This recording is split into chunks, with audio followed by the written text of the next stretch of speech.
పాలన్ pistil interaction.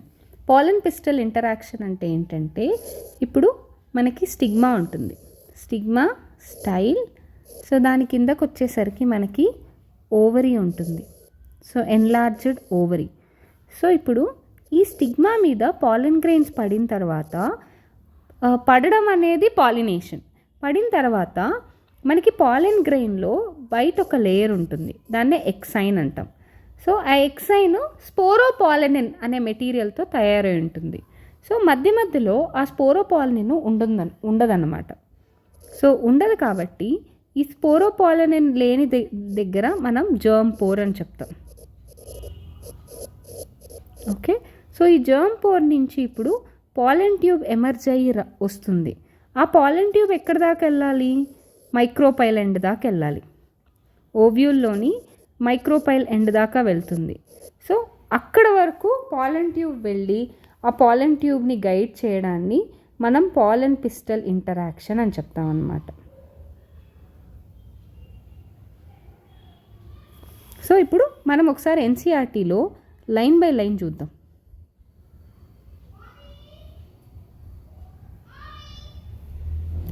So ఇప్పుడు ఎన్సీఆర్టీలో line by లైన్కి వస్తే, పాలినేషన్ అనేది ఖచ్చితంగా మనకి transfer of right type of pollen grains వెళ్తాయన్న గ్యారంటీ లేదు.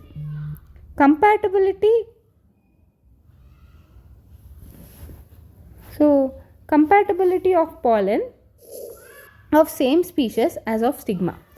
Often pollen of the wrong type, వేరే స్పీషీస్ది కానీ లేకపోతే or from the same plant if self incompatibility and also land on the stigma. So the pistil has the ability to recognize the both. దాని పాలన్ grains వేరే species యొక్క పాలన్ grains లేకపోతే self ఇన్కంపాటబిలిటీలో వాటి సొంత పాలన్ గ్రెయిన్స్ని ఆ పిస్టిల్ అనేది రికగ్నైజ్ చేయగలదు. So whether it is the right type or the wrong type.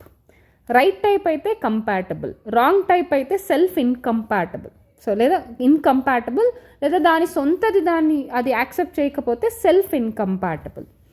So if it is the right type, pistil accepts. Right type అయితే పిస్టిల్ యాక్సెప్ట్ చేసేస్తుంది the pollen and promotes the post pollination events. That is, ఇప్పుడు మీరు ఈ picture చూస్తే ఇవన్నీ pollen tubes అనమాట.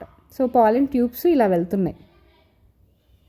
So pollen grains germinating on the stigma. ఎలా germinate అవుతాయని, ఇప్పుడు పాలన్ గ్రెయిన్స్ అన్ని ట్యూబ్స్ రావడం. సెకండ్ వన్ ఏంటంటే pollen tubes growing through the style. ఇలా pollen tubes లెంతీగా వెళ్తుంటాయి.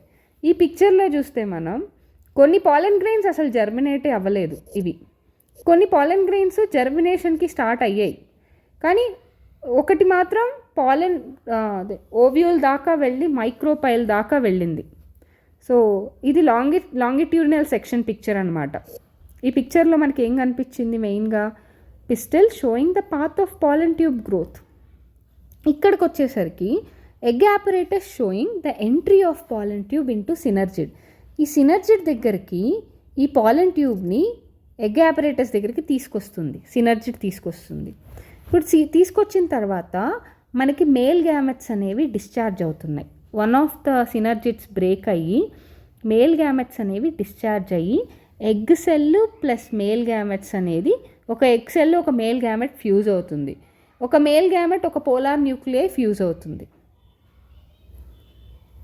So discharge of male gametes into the synergid, ఈ సినర్జిడ్లో డిశ్చార్జ్ అవుతుంది. And movements of the sperms, ఒకటి ఎగ్ సెల్ దగ్గరికి వెళ్తుంది, ఇంకొకటి సెంట్రల్ సెల్ దగ్గర ఉంటుంది. ఇప్పుడు మనం పాలన్ పిస్టిల్ ఇంటరాక్షన్లో ఏదైతే మనకి ఓవ్యూల్ దాకా వెళ్తుందో అక్కడ ఫర్టిలైజేషన్ జరుగుతుంది. If pollen tube of a wrong type, అప్పుడు పిస్టిల్ రిజెక్ట్ చేస్తుంది అనమాట, by preventing pollen germination on the stigma. So అప్పుడు పాలన్ ట్యూబ్నే అసలు స్టార్ట్ చేయనీదు, or the pollen tube growth in the style. So the ability of the pistil to recognise the pollen followed by its acceptance or rejection is a result of continuous dialogue between pollen grain and pistil. కంటిన్యూస్గా మనకి changes అనేవి జరుగుతూ ఉంటాయి.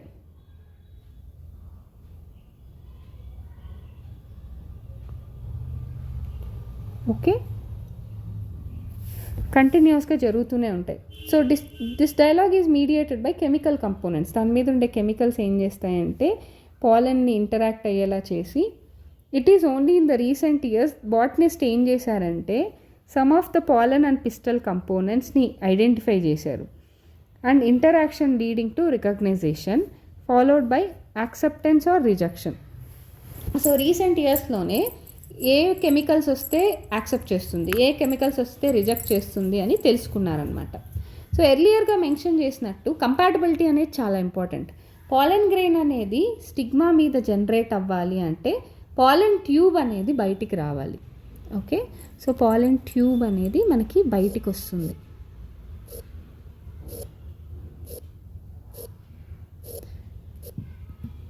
ఇది ఎక్సైన్ అంటే so ఇలా పాలన్ tube అనేది బయటికి జర్మినేట్ అయ్యి వస్తుంది. సో కంటెంట్స్ ఆఫ్ పాలన్ గ్రెయిన్ అనేది move in to the pollen tube. పాలన్ tube లోపలికి వెళ్తుంది. సో పాలన్ ట్యూబ్ అనేది tissues of through the tissues of stigma and style.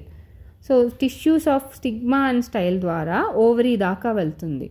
కొన్ని ప్లాంట్స్లో ఏంటంటే పాలన్ గ్రెయిన్ యాక్చువల్గా 2 సెల్డ్ కండిషన్లోనే బయటకు వస్తుంది. 2 సెల్డ్ అంటే ఒకటి vegetative cell,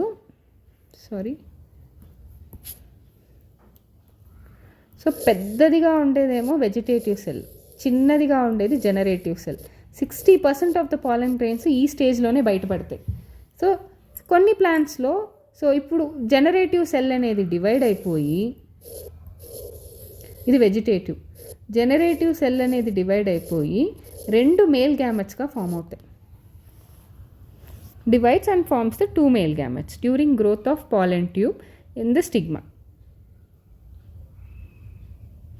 So in plants which shed the pollen in 3-celled condition. So pollen grains అనేవి 3-celled కండిషన్లో బయటపడతాయి అన్నమాట. పాలన్ ట్యూబ్స్ అనేవి ఇప్పుడు 2 మేల్ గ్యామెట్స్ని బిగినింగ్ నుంచి carry the 2 male gametes from the beginning. Pollen tube after reaching the ovary enters the ovule. So ovary దాకా వచ్చిన తర్వాత ఓవ్యూల్ లోపలికి ఎంటర్ అవుతుంది త్రూ ఎలా మైక్రోపైల్. అండ్ దెన్ సినర్జిట్స్ లోపలికి ఎంటర్ అవుతుంది ఎలా through filiform apparatus. So many recent స్టడీస్లో ఏం తేలిందంటే ఫిల్లిఫార్మ్ యాపరేటస్ అనేది మైక్రోపైల్ పార్ట్ దగ్గరే ఉంటుంది of the synergid and guide the entry of pollen tube. పాలన్ ట్యూబ్ని దాని లోపలికి ఎంట్రీ అయ్యేలా చేస్తుంది. సో ఇప్పుడు సినర్జిట్స్ ఎక్కడున్నాయి? మైక్రోపైల్ ఎండ్ దగ్గర ఉంది. సో ఈ ఈవెంట్స్ అన్నీ కూడా పాలన్ను స్టిగ్మా మీద డిపాజిట్ అయ్యి పాలన్ ట్యూబ్ ఓవ్యూల్ లోపలికి ఎంటర్ అయ్యేదాకా మనం దాన్ని పాలన్ పిస్టల్ ఇంటరాక్షన్ అనే అంటాం. So as point out early, pollen pistil interaction అనేది dynamic process, continuous process. First pollen గ్రెయిన్ని రికగ్నైజ్ చేయాలి, దాన్ని ప్రమోట్ చేయాలి, లేకపోతే ఇన్హిబిట్ చేయాలి. సో ఈ నాలెడ్జ్ అంతా కూడా మనకి ప్లాంట్ బ్రీడర్స్కి pollen pistil in manipulating the pollen pistil interaction చాలా వరకు హెల్ప్ అవుతుంది, even in incompatible pollination to get desired hybrids. So you can easily study pollen germination. Pollen జర్మినేషన్ని మనం ఈజీగా ఎలా చదవచ్చు అంటే పాలన్ గ్రెయిన్స్ని ఫ్లవర్స్ నుంచి కలెక్ట్ చేయాలి. For example pea plant, chick pea, crotalaria, balsam, vinca. So వీటిని తీసుకొని మనం ఒక గ్లాస్ స్లైడ్లో వేసి ఒక డ్రాప్ ఆఫ్ షుగర్ సొల్యూషన్ వేస్తే అరౌండ్ 10%, 15 to 30 minutes దాన్ని వదిలేస్తే, సో మనం స్లైడ్ కింద లో పవర్ లెన్స్ ఆఫ్ మైక్రోస్కోప్లో చూస్తే మనం పాలన్ ట్యూబ్స్ బయటికి రావడం గమనించవచ్చు. సో ఈ చాప్టర్ అనేది ప్లాంట్ బ్రీడింగ్ చాప్టర్ తోటి కనెక్ట్ అయి ఉంటుంది. అప్పుడు ఎలా మనం బ్రీడింగ్ చేయగలం, సుపీరియర్ వెరైటీస్ రావాలంటే ఎలాగా.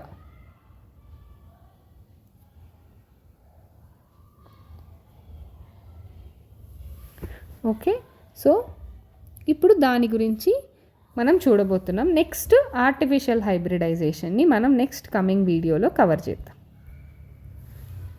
Thank you.